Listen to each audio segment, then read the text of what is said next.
nagpapasaya sa kanya. Minsan, napunta na lang sa kanyang higaan.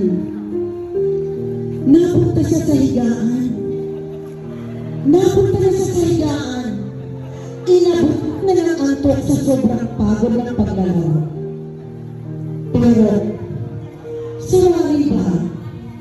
Nakangiti siya. Pero, pansin at dama kung paano na may katulungan sa kanyang buhay. Habang siya natutulog, sumagi ang isang panaginip. Iba-ibang panaginip. Marami sumagi sa kanyang panaginip. Mga gusto na dapat ay maranasan niya. Meron, sumagi ang magagandang damit.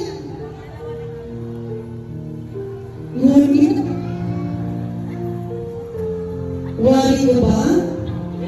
Ang damit ay parang hindi kompleto sa kanyang buhay.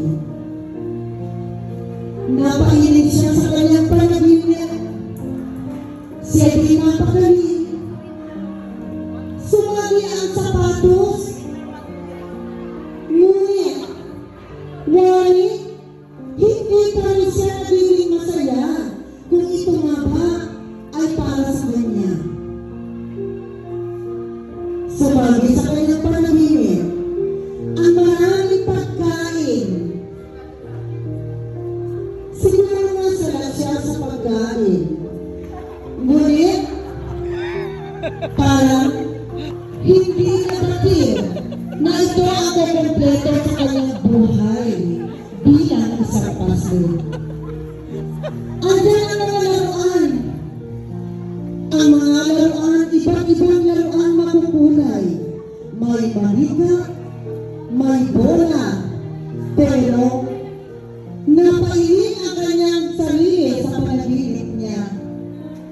Malikot matulog itong pasin na ito. Hindi mapakali. Papalibaliktad sa kanyang higaan. Wari ko ba?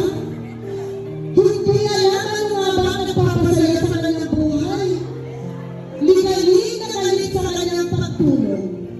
Samantala, sumagi muli ang isang panaginip. May magandang regalo. May magandang regalo. Ngunit, nabatid niya, hindi regalo ang bubuo sa aking kasiyahan.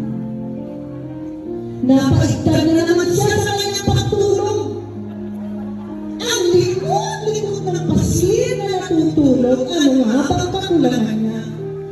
Napakalikod ng batang natutulog. Maraming napanaginipan. Ngunit, meron isang bagay na sumagi sa kanyang panaginip. Na kung saan, wari ko, dito siya nabuhay ng loob. Sumagi ang isang larawan ng isang pamilya na marahil ang pamilyang ito ang siyang magpapasaya sa kanya.